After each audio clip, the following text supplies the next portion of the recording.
और हम जनाब आ गए अपनी कॉफ़ी टेबल पे, और कॉफ़ी टेबल पे आपको पता है कि हमारा सेगमेंट होता है दिल की बात, और इस दिल की बात में हम लेते हैं ओथ कि जो कहेंगे सच कहेंगे और सच के और दिल की बात के अलावा और कोई बात नहीं करेंगे। ठीक है जी, हम सच कहेंगे, सच के सिवा कुछ नहीं कहेंगे और दिल की बात कहेंगे। पिछले 13 साल से सच ही है, सच कह रहे हैं चाहे जो भी इसकी सजा हो। अच्छा, पहला सवाल जो मेरा आप दोनों से वो ये कि आपकी ज़िंदगी में वो कौन है कि जिसका मशवरा आपने लाजमी तौर पर मानना होता है? I will start from you Sadia. कौन है जिसका मशवरा मानना लाजमी मानना होता है? पहले तो मैं स्टार्ट करूँ। पहले वालदा थी, अब मेरी एक सिस्टर है, उसके साथ मैं बड़ा क्लोज हूँ, दोस्त, बिल्कुल दोस्तों की तरह हम रहते हैं। तो मैं उनसे पूछ लेता हूँ जो अगर कौन सी वो हिनाबाजी पहले बता चुके हैं, वो उनकी सबसे बड़ी मशहूर है भाई वो। लिया है तो उनके साथ मैं शेयर कर लेता हूँ अगर मुझे कुछ पूछना होता है या कुछ। वो फिर अम्मा की तरह ही होंगी। और फिर जो मेरे बहनोई हैं वो भी बहुत प्यारे हैं, ताहिर भाई, मौला उनको जिंदगी दे, वो भी बहुत अच्छे हैं। और आप? दोस्तों की तरह हमारे यहाँ तो मैं ही घर में मशवरे देने वाली हूँ, लेकिन आला से मैं क्लोज हूँ, तो वो ज़्यादातर डिस्कशन उससे ही हो जाती है।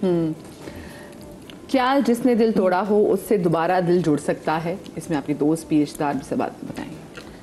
क्या जिसने दिल तोड़ा हो उससे, ऑफ कोर्स आप भूल जाए, आप भूल जाए और आगे जाएं जिंदगी में। आपके लिए आसान होता है चीज़ें वैसे भूलना? हाँ, मेरे लिए बहुत। हाँ, मैं इतना सवार नहीं करता हूँ, मुझे गुस्सा आता है लेकिन 5 मिनट का, उसके बाद ये भी मुझे देर में पता चलता है, ये झाग आता है और यूं झाग बैठता है और अगले लम्हे ना ये बिल्कुल ऐसे हो जाता है, चलो रेडियो चल कुछ हो। अच्छा, हम उसमें होता है कि अभी हमारा तो गुस्सा हमारे अंदर है, अभी हमने तो निकाला ही नहीं है। तो शुरू में बड़ा, मैं नहीं जा रही, मुझे नहीं करना। मैं कहा यार ये तो बेचारे चिल है। मौला का कौल है कि आप तकलीफ अपने आप को दे रहे होते हैं। इंसान गुस्से में अपने आप को दे रहा होता है। आप समझ रहे होते हैं कि जी आप कितनी एनर्जी आप वेस्ट कर रहे हो, वही एनर्जी बाद में आपको। मैं कहती हूँ कि जिन रिश्तों पे, जिन रिश्तों को आप छोड़ नहीं सकते, उनसे नाराजगी किस लिए? जिन जनाजों पे आप नहीं छोड़ सकते ना, जिन जनाजों को, उनसे आप कैसे नाराज रह सकते हैं? तो फिर मेरा ख्याल है कि बेहतर है कि आप लेट गो। वो हमारी कितनी चीजें माफ कर रहा है। आप देखें दिन रात के हिसाब से हम क्या कुछ नहीं कर रहे अपने रब के आगे, लेकिन वो कह रहे हैं ना जाओ, माफ किया, एक सजदा किया, एक आंसू गिराया, दिल से एक पल भीगती ही नहीं है, वो कह देता जाओ मैंने माफ किया। वो तो खुदाए बुजुर्ग बता रहा है, 70 माओ से जरा तो प्यार करने कोई निस्बत तो हम उसकी ले ना, कोई निस्बत तो ले। इसका मतलब आपके लिए भी आसान है कि जहाँ जिससे दिल टूटे वहीं से दिल जुड़ सकता है, बाकायदा जुड़ सकता है। वही मैंने आपसे कहा कि जिन जनाजों को नहीं छोड़ सकते आप उनको नहीं बिल्कुल लें। जिंदगी में आपको कब लगा कि बाज़ दफ़ा इंसान को अकेले ही लड़ना होता है हालात से?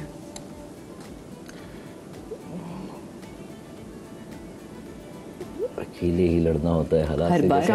कहाँ आपको फील हुआ कि इंसान को कुछ महासों पे अकेले लड़ना? देखिए, बिजनेस जैसे मेरा वहाँ बिजनेस है, अप एंड डाउन होता है, बहुत अच्छा भी सीजन लगता है, बाज़ वक्त नहीं होता। जैसे अभी -12 -10 है तो सब गेस्ट हाउस खाली पड़े हुए हैं, क्योंकि मेरा कॉन्ट्रैक्ट वहाँ पे कंपनियों से है। तो ये है कि फिर आदमी सोचता है यार ये क्या, नहीं स्ट्रेस भी होता है और फिर घबराता भी है दिल, क्या करे आदमी। तो वहाँ थोड़ा सा कुछ होता है, बाकी तो सके। आप बताएं जी, जब कि इंसान को अकेले लड़ना होता है हालात से? मेरा ख्याल है कि आप आए अकेले और आपने हर चीज़ अकेले लड़नी है। आपके रिश्तों में भी आपने अकेले लड़ना है। आप हर चीज़ को सरेआम नहीं रख सकते, ऐसे ही है। कपड़ा उठाएंगे नंगे आप खुद ही होंगे। तो चाहे वो बहन भाई का रिश्ता हो, मियाँ बीवी का रिश्ता हो, दोस्तों का रिश्ता हो, आपका जहाँ भी दुनिया में ताल्लुक़ के बगैर तो आप रह नहीं सकते ना। तो वो या तो लड़के या मोहब्बत से आपने अकेले ही हैंडल करना, अकेले ही है आप। कभी किसी से ऐसी कोई बात कही कि बाद में आपको उसका दुख हुआ और आपने फिर उस शख्स से माफ़ी भी मांगी हो? मैं तो उठते बैठते माफ़ी मांगती रहती हूँ। मैं तो उठते बैठते, मैं तो घर के जितने हेल्पर्स हैं, कभी ऊंचा बोल भी तुम थोड़ी बात करते, बेटे सॉरी, बेटे सॉरी, मैं गुस्से में थी, पता नहीं किस बात पे बोल गई। तो मैं तो उठते बैठते, मतलब इवन दो मैं कभी इनसे भी कुछ कह जाऊँ जल्दी में, अच्छा अब ये तो बेचारे सुन लेते हैं ना मेरी, तो कहते हैं अच्छा, फिर मैं थोड़ा सॉरी अदनान, मैं ज़रा ज़्यादा बोल गई, सॉरी सर, अरे इट्स ओके, कोई बात नहीं। कभी सादी जी को ऐसी चीज़ आपने की जिसका आपको वो जो याद रहेगी आपको कि यार ये नहीं करना होना चाहिए? बहुत दफ़ा, बहुत सारी चीज़ें। देखिए आप अपने एक जोम में होते हैं, अपनी उसमें होते हैं, हर एज का अपना एक वो होता है। तो बिल्कुल अगर मैं उन लोगों से नहीं मिल पाई तो मैं ज़रूर सोचती हूँ, और कुछ को तो मैंने फ़ोन करके भी मैं कह देती हूँ कि यार मुझे ऐसा लगता है कि मुझसे हुआ था।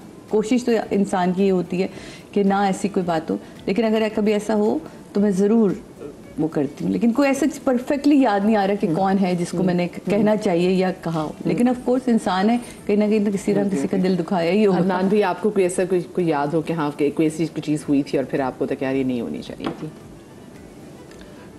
बात अगर मैं मीरा को डांटता हूँ तो फिर मैं खुद ही गिल्टी महसूस करता हूँ, नहीं यार मैं मुझसे सॉरी करता हूँ अपनी बेटी से, ओ बेटा सॉरी, या इनको भी बात होता है तो मैं कह देता हूँ आप भूल जाएं। और ये केस मीरा बाप की डांट को सीरियस लेती है? हाँ लेती है डर, वो बाप की हो ही सीरियस लेती है सिर्फ, सीरियस लेती है।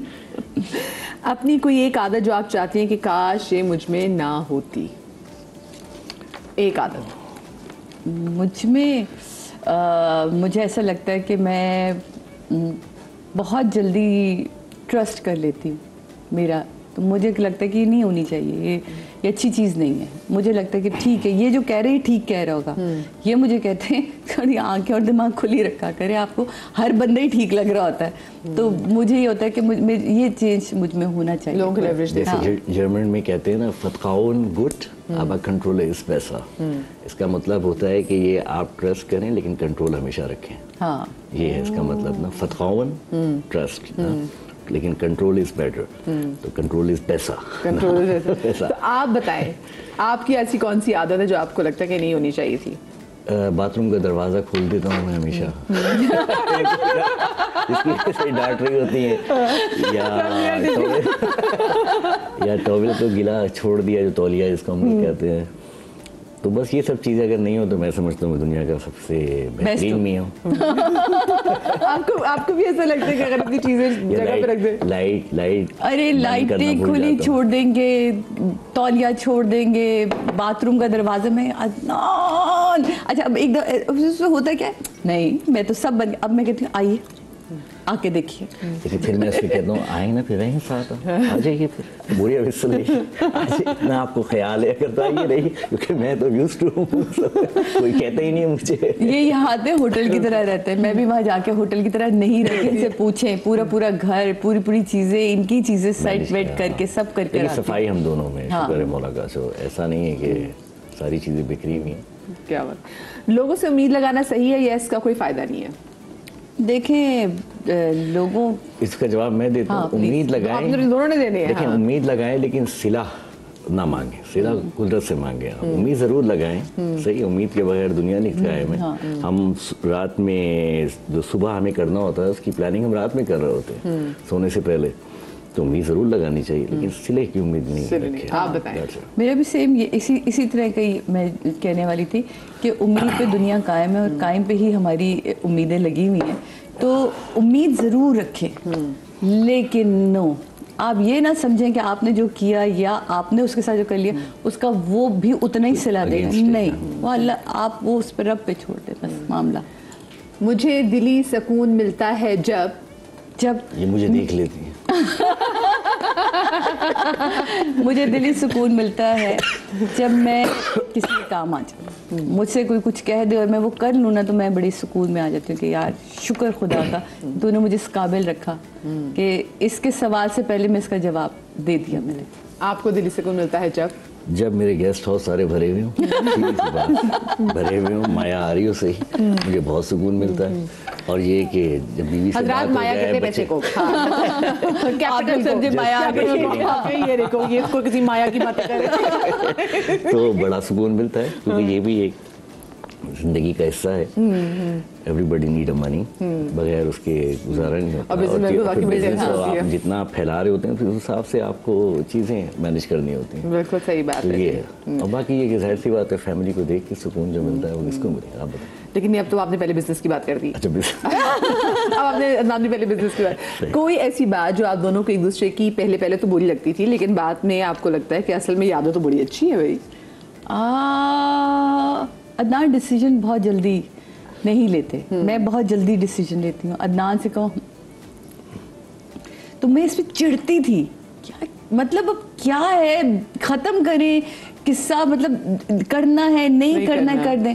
मुझे अब रियलाइज़ होता है क्योंकि अब मैंने ये शुरू किया कि अब मुझे कोई बात करनी हो या फैसला तो मैं 2 दिन का टाइम लेती हूँ, मैं सोचती हूँ उसके सारे। तो मुझे अब इनकी ये बात समझ आई कि ये फौरी, हम जो वही कहते हैं ना औरत जज्बात में आके हाँ हाँ ये हो जाएगा, हाँ ये कहते हैं, ये सुन लेते हैं, देखते हैं, अरे भाई क्या देखते हैं, चीज़ समझ आ रही, कर दें फाइनल, देखते हैं। वो फिर ये इनकी अपनी कैलकुलेशन है, तो वो मुझे बाद में लगा कि यार ये ठीक करते हैं, ये मैंने इनसे सीखा है। और अदनान भी, आपको सादिया किसी कौन सी आदत है जो पहले आपको अच्छी नहीं लगती थी लेकिन अब आप कहते हैं अच्छी है भाई ये तो आदत? नहीं, इनकी माशाल्लाह से आदतें सारी अच्छी हैं, क्योंकि जो मैं कहता हूँ ये वो सुनती हैं, और ये रिश्ता कायम होते ही जब आप सुने, तो ये बहस से कोई फ़ायदा नहीं होता, और ये कि उसमें और सिस्टम गलती की तरफ जा रहा होता है, और ये कि बाकी तो इनमें ऐसे कुछ भी नहीं। ये गानी मेरी एक आदत इनको बहुत कि तुम्हें बहुत ज़्यादा खत, मुझे ना सफाई का, चादर क्लीन होनी चाहिए, अब ये खुद कहने लगे, इनको बहुत उठा के ठीक कर देते हैं, एक मिनट उठे ये चादरों को ज़रा टाइट करें, ज़रा गिरहा बनवाए। मेरे साथ जर्मनी में अकेली होती थी, इस्त्री कर रही हूँ, मतलब क्या पागल हो तुम, कौन हो तुम? हाँ वैसे ये बताइए इसको कैसा लगता होगा कि यार ये नहीं, शुरू में तो मैंने कहा यार मैंने किससे शादी कर ली है भाई, अब आप सो रहे हैं तो चादर तो हिलेगी, है ना। अब वो चादर बिल्कुल सुबह से, मैंने कहा अपने मुर्दे से शादी और अब ये हाल, आप यकीन माने, इंसान हूँ। अब ये हाल है कि जब मैं जर्मनी जाती हूँ तो ऐसी खिंची हुई चादर तनी हुई होती है, तो ये अब खुद कहते हैं यार ये बेगम अब समझ आइए, आप जो करती थी ना सुकून की नींद आती है वैसे इसके ऊपर। अच्छा शुरू में आपको लगा कि जो मेरी बेगम जो है वो थोड़ी सी नखरे वाली है, क्योंकि ऑफ कोर्स वो तो हमारे तो स्टार थी, अब हम भरम तो होते हैं ना हमारे। नहीं, ये चीज़ वैसे नहीं थी, और ये पूरा ख़ानदान तारीफ़ करता है, ये जहाँ भी जाती हैं कि बहुत इनका इखलाक अच्छा है, और ये बहुत झुक के मिलती हैं, और ये चीज़ें होनी चाहिए। तो ये चीज़ें इनकी सारे प्लस पॉइंट है जिसकी वजह से यहाँ ये खुश रह रही हैं बगैर मियाँ के। कितना ज़रूरी है आपके ख्याल में ख़वातीन का प्रोफेशनल होना, पैसे कमाना, यानी फाइनेंशियली इंडिपेंडेंट होना आजकल के दौर में? देखिए कोई भी आपके पास जो हुनर है वो ज़रूर आना चाहिए, क्योंकि ज़िंदगी आपको किस मोड़ पे कहाँ ले जाके खड़ा कर दे ये आपको नहीं पता। मुझे वो ख़वातीन बहुत नहीं सही लगती जो बिल्कुल डिपेंडेंट हो जाएं कि नहीं जी हमने तो सब कुछ ही छोड़ दिया। आपके पास कोई हुनर नहीं है, आपके पास कोई काम नहीं है, आपको एटलीस्ट अपने आप को इतना ग्रूम रखना चाहिए। अल्लाह ना करे कल आपके पार्टनर को, या अल्लाह ना करे, देखें ज़िंदगी मौत आपको कहीं को लेटर लिख के नहीं देके जा रही, आप 1 मिनट में सड़क पे खड़े हो सकते हैं।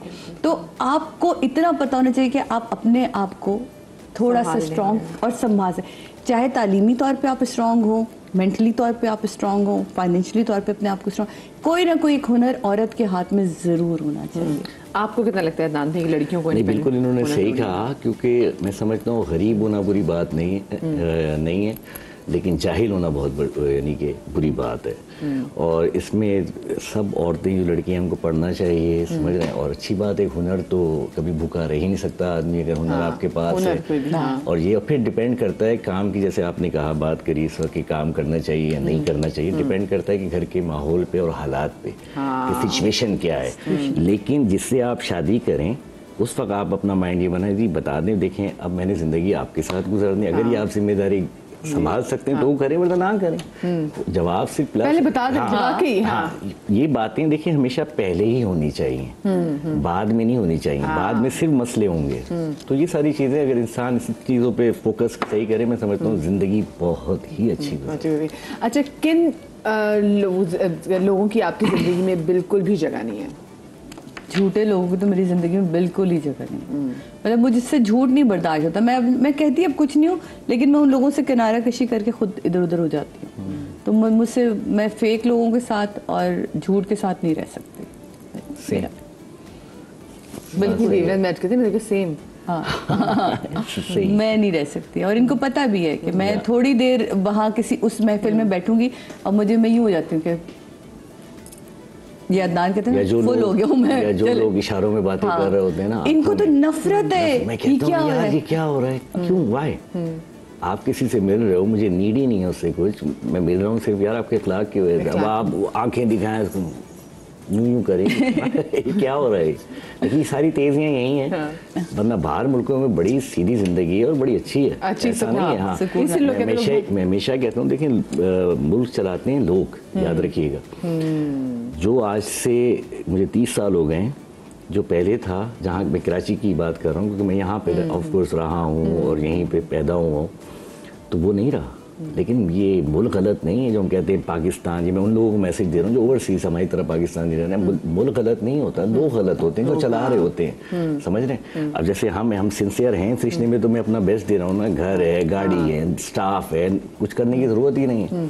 लेकिन क्योंकि मैं सिंसियर हूँ, जहाँ मुझे इनको परेशान करना हो तो 2 मिनट लगते हैं, 2 मिनट लगते हैं, समझ। तो इसी तरह अगर ये हमारे जितने भी पॉलिटिशियंस हैं सिंसियर हो जाएं, तो पता है एंड भी, मैं भी वादी हुसैन गया था, मैं यही सोच रहा था खबर देख के अपने बड़े भाई की, रिसेंटली इंतकाल हुआ था, ऐसे ही सोच रहा था यार क्या ज़िंदगी इंसान की, कि हम जो हैं सिर्फ लगे हुए होते हैं, क्योंकि मैं वहाँ खुद मशीन हूँ, तो मैंने देखना आप फैला रहे होते हैं ना बिजनेस, तो उतने पैसे तो आते हैं, लेकिन उतना आपका स्ट्रेस बढ़ता है, फैमिली के लिए टाइम कम हो जाता है, ये चीज़ें रियल है, समझ रहे हैं। तो इसमें क्या होता है, फिर आप दूर हो रहे होते हैं चीज़ों से। लेकिन हमने अपने वालिद साहब से हमेशा एक चीज़ सीखी, उन्होंने समझाया बेटा दीन और दुनिया दोनों बैलेंस में लेके चलना, क्योंकि जाना भी तुमने उधर ही है, याद रखना। हाँ, तो ये सारी चीज़ें मैं समझता हूँ समझनी चाहिए, और फिर मुल्क खुद ब खुद अच्छा हो जाएगा। मुझे बताएं कि आजकल के शादी के हवाले से ना बड़ी एक आर्टिफिशियल अप्रोच है और रियलिटी से काफ़ी दूर है। तो इस पे आपको क्या लगता है? इस पे मैं समझता हूँ, इस पे बेस्ट ये है कि पहले अगर आप सबसे पहले तो अपना माइंड सेट करें, सही है ना, क्योंकि शादी देखें रिस्पॉन्सिबिलिटी हाँ एक बढ़ जाती है हर चीज़ आपकी, आपने जिंदगी शेयर करनी है साथ कर रहे हैं, और फिर एक शख्स सब कुछ छोड़ छाड़ के आपके पास आ रही है, वो आपके घर में आ रही है, आप उसको रिस्पेक्ट दो यार, समझ रहे हैं, आप उसको अपना बेस्ट दो, ठीक है। और सबसे पहले आप अपने आप को मजबूत करें, फिर शादी करें, वरना ना करें। आप टाइम, जैसे मैंने शादी 35 या 36 पहले मैंने आपको स्ट्रॉन्ग किया ताकि मेरे पास टाइम अपनी वाइफ के लिए। ऑल्सो मेरे ख्याल से लड़के के लिए मैच्योरिटी बहुत जरूरी है। अब आपकी डिसीजंस, आपके जो पर्सनल डिसीजंस हैं वो जब फैमिली लेगी, आपकी वालिदा फोन करेंगी बेटा आपने ये करना है, आपने ये करना है, तो फिर कहाँ चलते हैं इस तरह से। आपको क्या लगता है शादी से वाले से? मुझे एग्जैक्टली मैंने तो शुरू में ही आपको बोला था कि ज़िंदगी में आपके का मैच्योर होना बड़ा इम्पोर्टेंट है। किसी भी ताल्लुक को आपने अगर, जैसा दान ने कहा कि आप शादी कर लिए और फैसले कोई और ले रहे हैं, तो वो शादी नहीं हुई। दोनों के लिए आपको आइडियल एज क्या लगती है ऐसे? मुझे देखें, अब तो 19 साल में भी हो रही है लोगों की शादी, मेरी अभी भतीजी की हुई है 21 साल की उम्र में शादी है, मुझे वो भी बड़ी आइडियल लगती है, क्योंकि अब बच्चे क्या है, दोनों पढ़ रहे थे, दोनों कनाडा गए हैं, दोनों की अप्रोच बिल्कुल अलग है कि उन्होंने काम भी करना है, अपनी लाइफ को भी इंजॉय करना है। ये भी अप्रोच बहुत अच्छी है क्योंकि आप स्टडी कर रहे हैं आप और अपना बेस्ट टाइम एक दूसरे के साथ गुजार रहे हैं। लेकिन अगर आप अपनी किसी काम में मसरूफ है, जैसे मैं एक इंडस्ट्री में थी, तो मुझे लगा उस वक्त मेरे पास टाइम भी नहीं था शादी का, मेरा फोकस भी शादी नहीं थी। जब मेरा फोकस हुई शादी, तो फिर मैंने फोकस ही शादी पे ही रखा कि नहीं, अब मुझे अपना घर बनाना है, अब मुझे घर के लिए अपनी उसको तवज्जो देनी है। तो आप जब ये वाले काम है ना, आपने अगर इधर उधर हर जगह हाथ पाँव मारना है तो फिर ना करें। फिर अच्छा सादी जी टिप दें, वो लड़कियां जो जिनकी शादी का रिश्ता बाहर से आता है, उनको वैसे क्या चीज़ देखनी चाहिए? क्योंकि आपको नहीं पता होता कि क्या। हाँ ये मैं आपसे टिप भी लूंगी, लेकिन दोनों से लूंगी टिप। हमने तो सिर्फ हीनाबाजी को देखा था, आप यकीन माने, खानदान वेरी इंपॉर्टेंट, क्योंकि बहरहाल खून कहीं नहीं बदलता, खून नहीं चेंज हो सकता, जो ब्लड लाइन है ना वो बहुत काउंट करती है। तो जब क्योंकि हम इनकी बड़ी बहन को जानते थे और उनको कई सालों से हम देखते आ रहे थे, तो एक बहुत इम्पॉर्टेंट होता है कि आपको वो कैसी आपके साथ 11 साल रही या 10 साल हमारी वहाँ रही कम्युनिटी में, तो उनको मैंने देखा इतना हम्बल, इतना प्यार करने वाला। तो मैंने कहा यार कहीं ना कहीं तो एक चीज़ अम्मी ने ही कहा था, हिना का भाई है ना, बात ख़त्म हो गई। अम्मी से नहीं मिली थी, कह रही हिना का भाई है, बात खत्म, हिना तुम ले आओ, हमने तुम्हें देखा हुआ है। तो ये बहुत इंपॉर्टेंट होती है कि आप किस फैमिली में जा रहे हैं। हिना बाजी मैंने आपसे मिलना है। हाँ लेकर आएंगे हिना बाजी से, बहुत प्यारी और बहुत ही कंफर्टेबल सी हैं। उनसे मतलब मैं हर तरह की बात, उनकी शिकायतें भी इनकी उन्हीं से कर ली। अजान भी आप भी मुझे जल्दी से क्विकली मुझे ब्रेक लेनी है, टिप्स देते हैं जो जिन लोगों का बाहर से रिश्ता आता है उन लोगों को क्या चीजें देखनी चाहिए? देखिए इंक्वायरी जरूर करनी चाहिए, जरूर, ठीक है ना, आसपास जरूर देखना चाहिए, और ये कि फिर मौला का नाम लेके आप स्टार्ट करें, जिंदगी अच्छी गुजरती है। बस हमें एतकाद होना चाहिए। छोटी